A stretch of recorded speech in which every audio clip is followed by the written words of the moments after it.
I have been sharing resources that help you to navigate through life's challenges. This week is no different. However, I will need to be telling you a little bit more about myself. People have been asking me why I am living in different countries than my husband and my daughter. They have even been asking if Stephen and I have really broken up.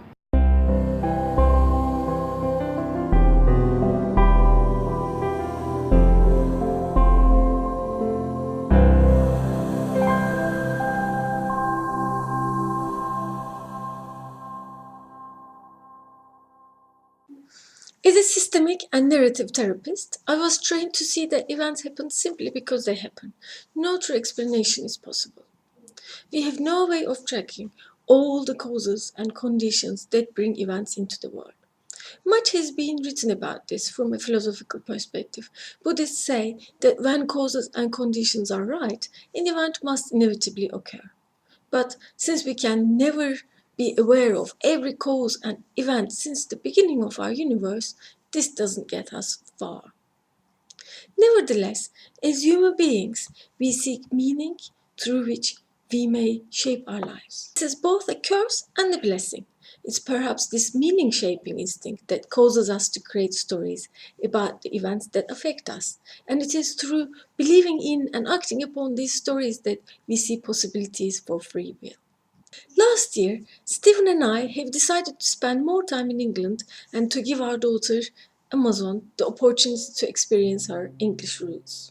We thought about this deeply and continue to believe that as she grows older, she needs to experience England in order to fully understand the Englishness within her, just as living in Turkey has helped her to understand her Turkishness. Through this possibility, we hope she can enjoy the best both cultures can offer and offer something original and positive to the world. We once took a decision to live near the beach at Amos because it seemed a safe place to bring up a young child. These were wonderful years and a remarkable life beyond our imagination, opened up for us as a result of our decision to leave the city. I may share that story with you one day, because it has some parallels with what I'm writing about here. When we took the decision to give our daughter time in England, we had no idea that we were going to be separated as a family for the lengthy periods we have been. I have applied for a visa twice in the past year and have been refused each time. This situation is so difficult to comprehend for most people that I'm being asked more and more frequently if we are separated as a couple. The short answer to this is no. In fact, we are all in contact several times a day, both by email and Skype.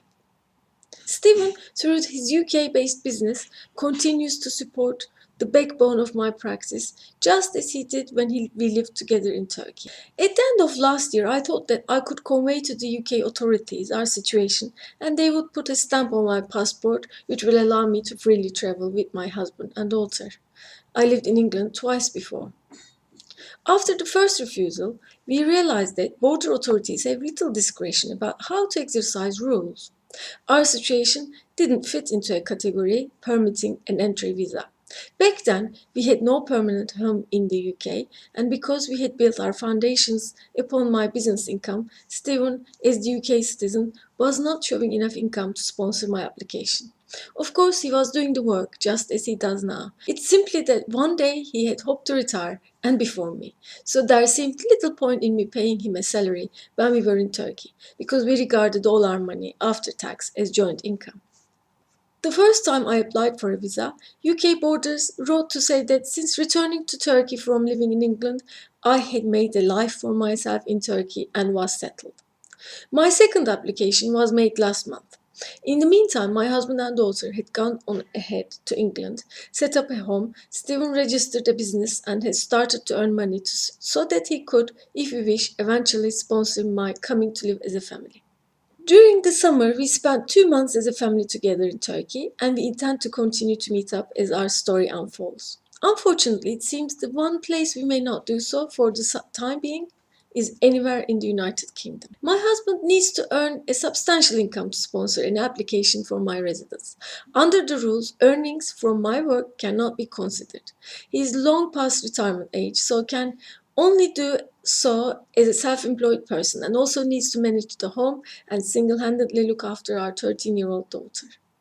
I thought that I could go and visit them a few months at a time so that I may look after my daughter so that Stephen could develop his business more rapidly. At the end of October, I closed our house in Amos, organized my assistant, came to Istanbul to apply for visitor's visa this time. I had been waiting in Istanbul to take the plane and go. I packed presents given by our extended family for our daughter together with few clothes ready to go. However, this time I was denied visa because of this. Whilst I acknowledge the need for you to have adequate childcare for your daughter, you have not demonstrated what, if any, alternative arrangements are in place after your 4 months visit. This leads me to doubt your stated intentions, and I further doubt you will have strong enough reasons to leave the UK after completion of your stated 4-month visit. I am not satisfied that you are seeking entry as a genuine visitor. Any future applications you make will be considered on their individual merits. However, you are likely to be refused unless the circumstances of your application change. In relation to this decision, there is no right of appeal or right to administrative review.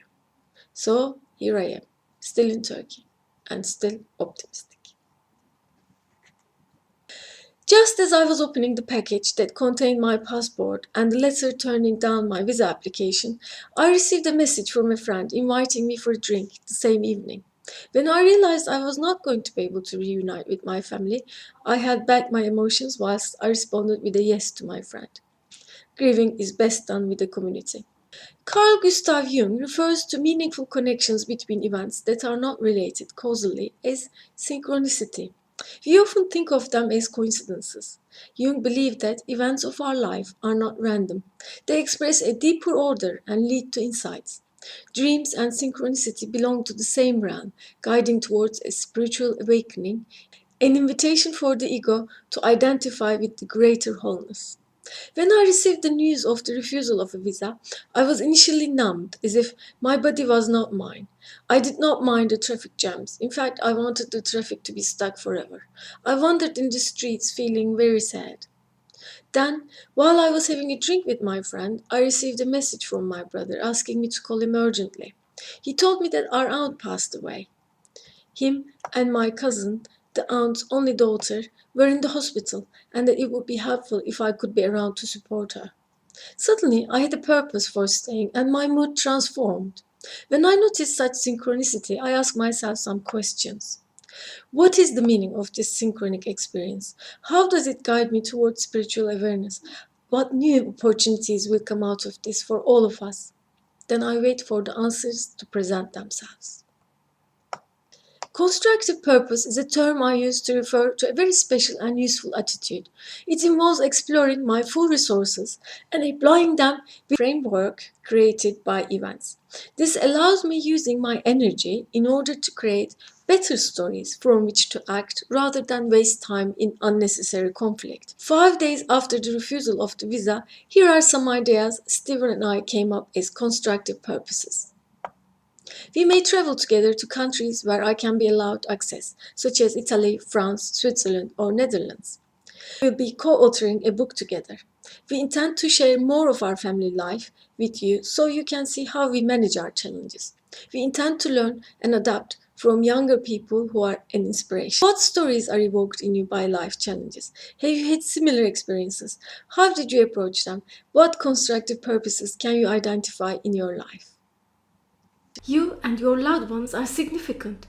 To receive regular tips to help you achieve more autonomy, visit my page.